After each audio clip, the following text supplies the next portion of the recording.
Hey guys, hope you're all doing very well. It's Wave618 here and we're going to do an update video on Bitcoin. It's well overdue. It's been several months since the last video. For those of you that aren't aware, I do have a group if you do want regular updates from myself or access to my full educational course. There are more details on that towards the end of this video and in the description of the video. But without further ado, let's jump on in and discuss Bitcoin. So, first of all, going off the last video, there's a few updates I'd like to throw out. I have been keeping my group regularly updated, but I know that since the last YouTube video, there's a few things to update. So just going, first of all, to look at the major Elliott wave count. Ultimately, my strategy looks at Elliott wave, pitchforks, and then catalysts or time, and these catalysts essentially are associated with volume and validation of price. Okay, so it's that combination of factors that we look at. So first of all, let's just take a little look at the Elliott wave count scenario, and then I want to talk a little bit about fundamentals as well. So ultimately, I want to go on the linear scale and expand all of this. So major count. Previously, I had another count and it's still not invalidated, but I'm leaning to this alternative count now. And that's because of the degree of the current price action in this pullback that we have over the last few weeks. So first of all, just to recap, I think in my last video I probably had this count. So I was looking at this as a major wave 1, 2, 3, 4, 5. Hence, this was the larger scale wave 1, which then made this a wave 3. So wave 1, 2, 3. Triangle wave 4, and then the ending diagonal wave 5, which was making an ending diagonal of which you've got a wave 1, 2, working on a third, and then we've got a fourth and fifth to follow. Okay, still not completely invalidated, but the degree of the pullback now just makes me reconsider. Are we kind of reading into the subwave count a little bit too far here? I have always said that we shouldn't overlook the Elliott wave count. It's not overlooked, but look in too much detail at the Elliott wave count. Essentially, if it's not glaringly obvious and jumping out at you, if you're not able to see it from the other side of the room looking at your screen, then it's probably not an Elliott wave count worthwhile looking at. Okay, when the most clear and obvious Elliott wave count I see looking at this now is that being a major wave 1. Okay, made up of, you can argue, a wave 1, 2, 3, 4, 5. Okay, subsequently this is your 2, and then you'd have to say you can count 5 waves up to here, a 1, 2, 3, 4, 5, so hence the wave 3, which then suggests we're in a wave 4, of which it looks like it could be very close to completion. So the wave 4 I would label as a running double 3, not an ABC running flat, because that would involve a C leg that is made up of 5 waves, of which currently it doesn't look like, and I really don't want to see it come down further, otherwise it'll be invalidating the count based on a lot of key technicals around this level. So the way I'd have to label it is as a double 3, a 3 down, 3 up, 3 down. So that's essentially the Elliott wave count that I'm running with at present. Okay, and I'll talk about the invalidation of that scenario also. So now back on the log scale. So if we look at this on the log scale, so basically what we're looking at is this to be a double 3. So ultimately, we just want to see the end of this three wave move down here. Okay, so a few key things to note. We are just looking at this pitchfork. So this is a pitchfork which is on the log scale now. It's a shift pitchfork, first pivot, second and third, respecting it pretty nicely so far. And I would say the invalidation for this scenario with the running corrective pattern, running double 3 we're going with, we don't want it to lose this lower median line. So that sits at around 81k. All right, so that's essentially the invalidation. Come beneath that, I would be concerned that I would have to rearrange the count altogether. Okay. So ultimately what we're looking at is a wave 4 completion in and around this point. Now, I just want to throw out a few little fundamentals first of all, okay? So I always like to look at the potential time catalyst. So I've drawn this vertical line here. What is it? It's for the 1st of December. Why is that key, the 1st of December? Well, for one simple reason, we've got the end of QT, that's quantitative tightening, come the 31st of November. Okay, that's huge. It's absolutely huge. It's not getting enough headlines. That is absolutely massive. Okay, so ultimately, quantitative tightening reduces liquidity, and when you turn it off, you get that liquidity back. Okay, liquidity is the oxygen for the markets, which have already been doing very well. You know, we've got the US indices are all doing really well at all-time highs. They're already doing well, and I do think this is maybe a bit of manipulation to really try and get these markets going higher, including the US indices, where you can argue we're in an AI bubble, which I would have to agree we probably are, but bubbles can keep on bubbling. Okay, they don't necessarily have to pop as soon as someone says it's a bubble. Okay, so we'll talk about that in a little bit. We'll look at the S&P 500 in a moment. But yes, I do think we're in an AI bubble, but I don't think it's going to crash just yet. It could be wrong, of course. You know, we can never know for certain. We could have a major crash, but I don't think there's enough reason to suggest that just now. I think what we're getting is a humongous shakeout right now. So typically, with any major move to the upside that just absolutely rips to the upside, there's two ways in which the build-up develops leading up to it. Either you get a sideways move that just consolidates for ages until everyone forgets about it. There's no headlines about it. Everyone's forgotten about it. The volume shrinks to zero, and it just goes on and on and on. Everyone gets exhausted, forgets about it, and then all of a sudden it absolutely flies to the upside. That's one way it can play out. Crypto now is too big for that scenario.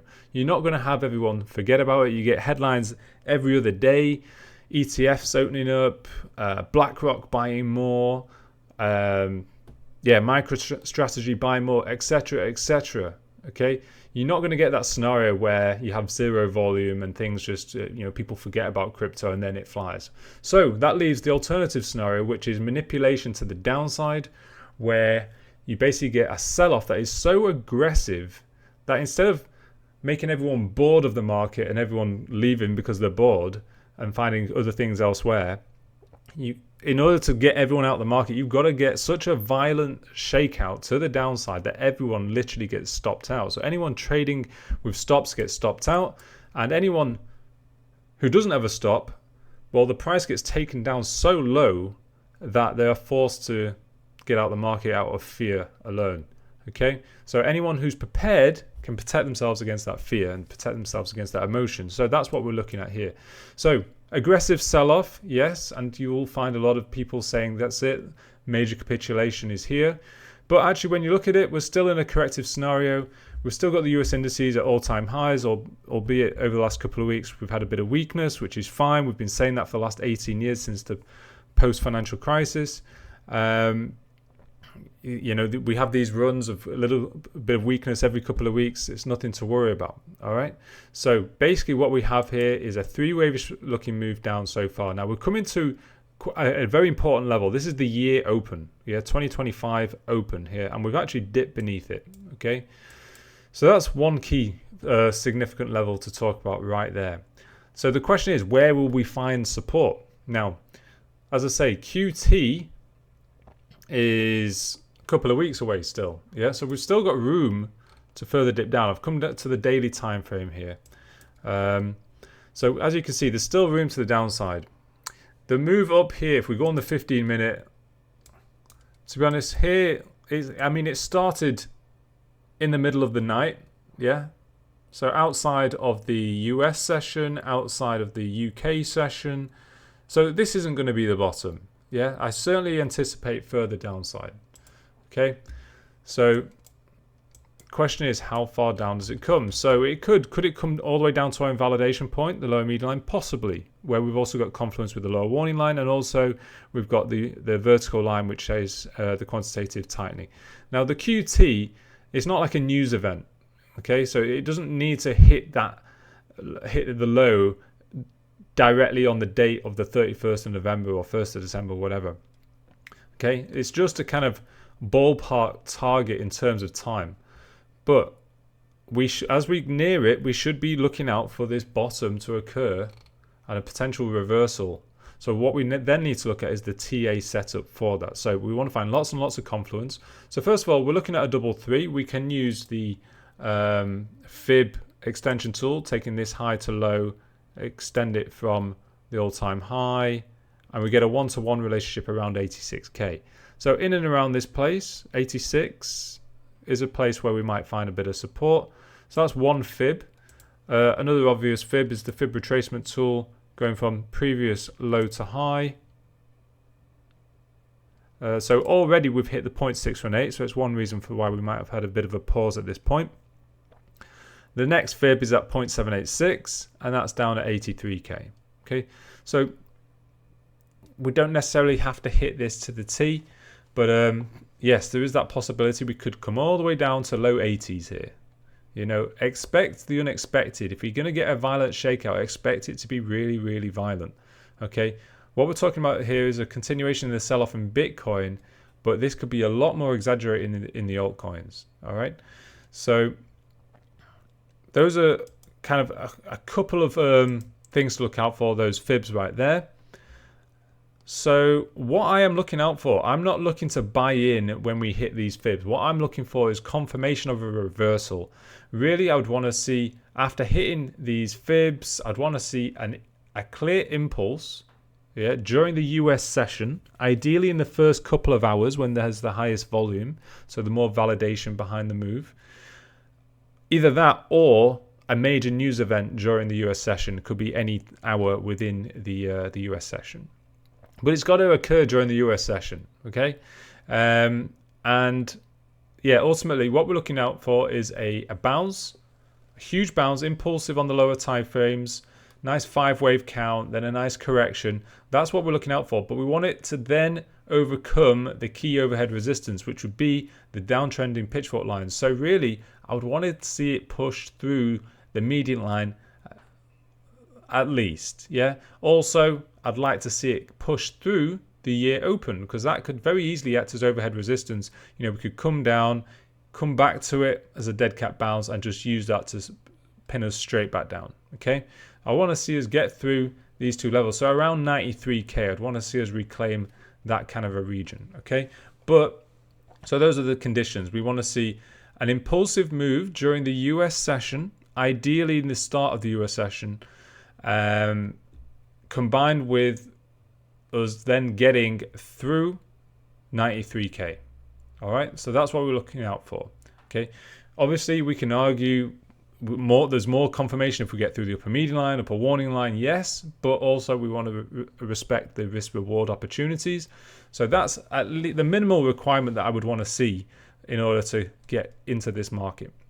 Okay, because I've been speaking about, since losing the 112k, I've been mentioning this to the group, that was our invalidation level. Beneath 112k, one, it was the loss of a key pitchfork, but it was also the loss of a very key support resistance flip level. You know, very key level here. Resistance, resistance, resistance, resistance, support, support. And so in and around 112k, it also coincided with the 20-week simple moving average. Losing that and losing the key horizontal level, as well as the current pitchfork that we were looking at, our invalidation was triggered, and it was very clear that we don't want to hold on to any crypto position whilst Bitcoin is beneath 112k until we see a new opportunity arising. And we have been waiting for that since. And now, as we come to this catalyst, I feel like it's a timely place to make this video where we could very well be seeing a bottom forming soon. However, it's not formed yet, but I've told you about the conditions that I'll be looking out for in order to enter. Okay. So that's essentially it. We've spoken about the high time frame Elliott wave count. We can just quickly look at the 20-week simple moving average. So we'll go on the weekly. We'll get rid of the other moving averages. So we're left with the 20. It's clean the chart up. So this is where we lost it, in and around 112k, maybe slightly above it at the time. But yes, historically, it's often held the trend in a strong market, even as it went down here. All the way up here, it held the trend. Up here, it held the trend. It's a very key indicator, okay? So there's the argument. We need to wait for us to reclaim it before we can safely get back in. But that's a long way away, and you lose a lot of risk reward if you're going to wait so long. So I think it's a case where we have to consider looking for opportunities beneath the 20-week simple moving average if there's going to be any respectful risk reward opportunity here. Okay, so that's the just throwing out there the 20-week simple moving average. Okay, and then the candle pivots we can briefly look at. There's not a huge amount to look at in all honesty. What we're looking at for is the year open, which is basically when on the weekly or monthly time frame, these candle pivots represent 1 year. And so the halfway point is actually the open for the year. Okay, so as you can see, we're in and around that point now, and we all know we're very close to the year open, as I've just demonstrated. So it was around this point here at 93, I believe it was around 93k. So yeah, that's the only real candle pivot of significance. In order to fine tune the bottom, in fact, the 4 hourly offers the S4 in and around 86k. So if the bottom is going to form over the next or during this week by Sunday, which I'm not too sure it is, I think there's a very reasonable possibility it could eat into the following week as well, where we're still pre the termination of QT. But supposing it is all going to happen very quickly this week by Sunday, then 86k offers a bit of support also. All right.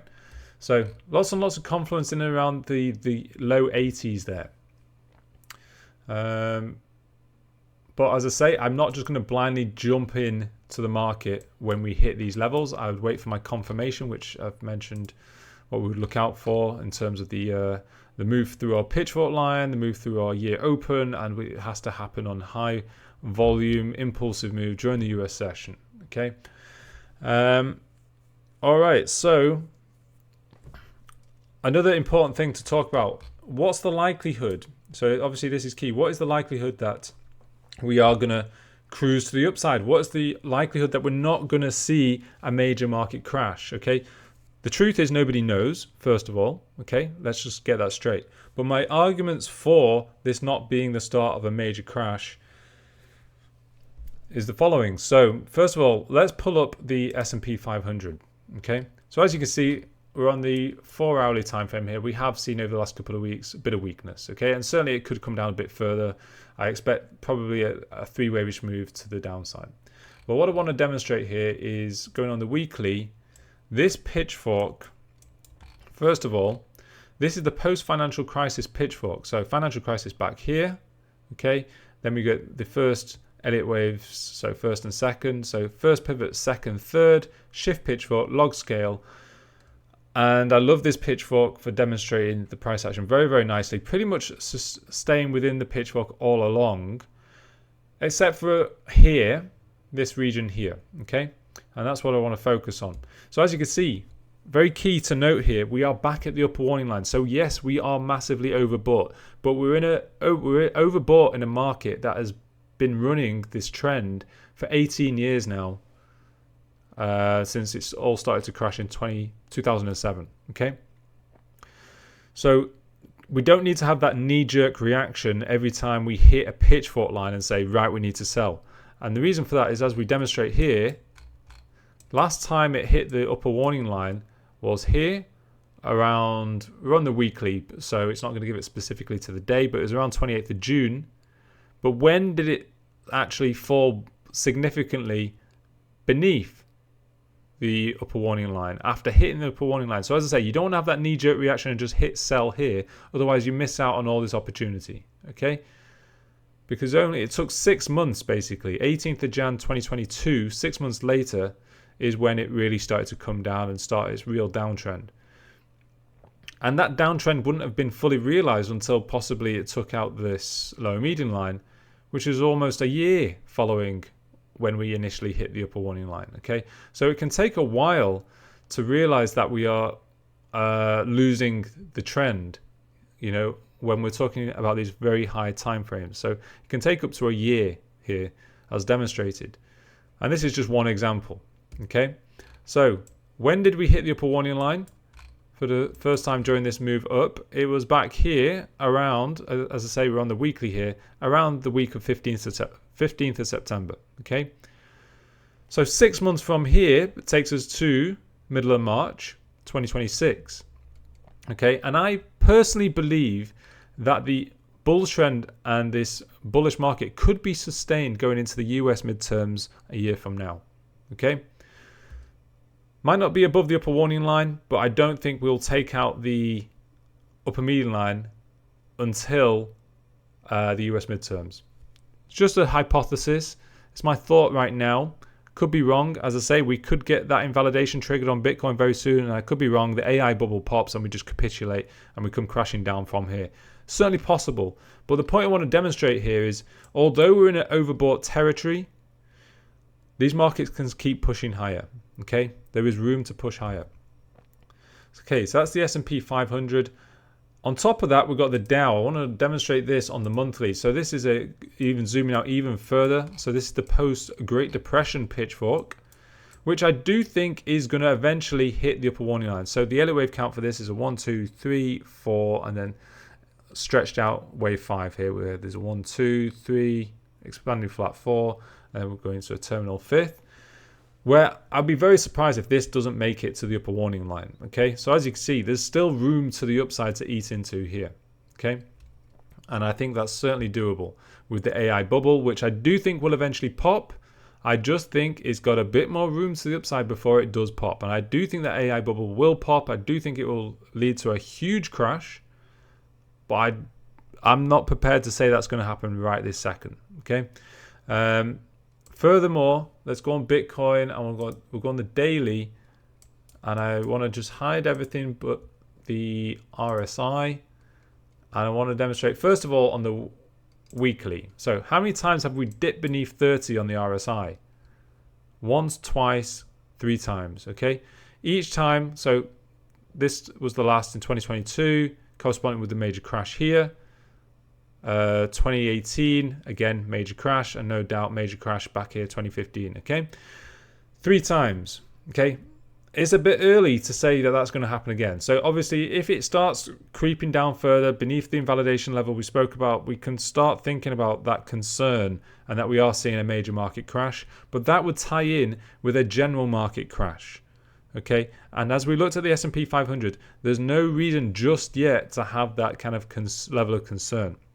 Okay, it's worth having that thought in the back of your mind, because yes, S&P 500 is very overbought, but it could suddenly become even more overbought very, very quickly, because these bubbles can be very sustainable. So that's the weekly. Now what I want to show you is on the daily, we obviously see a dip beneath the 30 on the RSI a lot more frequently. Okay, and we are now beneath 30 on the RSI. So we are certainly oversold here on the daily RSI. So again, another reason for why we could very well pump up from here, because as you can see, when we dip beneath the 30 on the daily, it doesn't last long. We're on the daily here. These spikes beneath do not last long. Okay, so it's going to need to turn around very, very soon. Otherwise, we are likely to be looking at a dip beneath the 30 on the weekly RSI, which would be concerning because that corresponds with a major market crash. Okay, so it can't go on much longer. This dip down is what I'm trying to say. So we're going to find out very, very soon whether markets are going to reverse or we're going to get a major market crash. We don't have any guarantee of either scenario, but what I'm trying to say is we should be prepared. If there's going to be a long opportunity, we should be prepared right now, because the opportunity looks like it could be coming, and if not, it's gone. But I wouldn't just jump in, wait for that confirmation, because you don't want a knife catch. That's a very fast way to lose your account. So that's what we're looking at here. So I just wanted to throw that out, just looking at the general markets there, zooming out a little bit, looking at the overbought, oversold scenarios. So I think that largely covers everything I want to talk about. Except the upside target, we're still looking for the upper warning line to be hit. I think perhaps middle of 2026. Looking at the 230k kind of region for Bitcoin, certainly much greater opportunities over on altcoins. So yes, as I say, I expect the major fundamental catalyst to be the end of QT, i.e. liquidity being turned back on. Which again is bullish for all markets, but in particular crypto, or Bitcoin especially, because Bitcoin is a hedge against inflation. Okay, as soon as you turn on liquidity, there's also going to be the fear of inflation, which is why the Fed have been kind of reluctant to reduce rates as quick as they want, have been asked to by Trump, etc. On top of that, don't forget, we also have a pro-crypto government in the US, okay? So we can't forget all of these things. I do believe we've had a lot of market manipulation, market makers driving the markets down when you've got the news of BlackRock, MicroStrategy buying, etc. I think just recently, the last few days, Doge ETF was being announced. Yet we're coming down. Obviously, Doge offering some relative strength over Bitcoin because of that news, but ultimately, market makers, I think, are using that bullish news to just drive the markets down into a position where smart money investors jump in, and I think that could be very, very soon indeed. So I've spoken about the key things to look out for and the key things to look out for the confirmation. That's what I'll be looking out for. Over in my group, we talk about not just Bitcoin, but the altcoin of greatest interest, which for me has been Doge for a very, very long time. We look at the US indices in a bit of detail just to ensure that we're seeing strength within the stock markets, so that we can know that we still have a risk-on approach for crypto. So these are all the things that we'll be looking out for. I don't think there's anything further really to add to that. So I think we're going to wrap it up. It'll be very exciting to see how this all plays out. And yeah, we're going to wrap it up there, guys. Take care. Thank you for your attention in watching through to the end of this video. Now, I know there's a lot of you watching that would like to learn how to confidently trade the financial markets independently, and I also know how confusing this can be regardless of how many stressful hours that you put in. For that reason, I've put together all of my trading knowledge in a complete course titled The Works. The Works consists of thorough and jargon-free lessons broken down into a comprehensive curriculum, providing you with a holistic understanding of the markets and giving you an accelerated journey to being able to analyze and trade the markets all by yourself. And for those of you that are looking for my weekly detailed video analysis on crypto and stocks, then there's Cryptology, which is a subscription that will also give you access to the Works while subscribed. For more information on what's included in the Works or Cryptology, you can head on over to wave618.com, or alternatively use the links in the description to this video for a limited time 50% discount offer. So I hope to see you on the other side, but in the meantime, if you would like to sample some of my educational videos, then you can check out these videos that you can see on your screen right now. Thanks once again, and until next time, take care.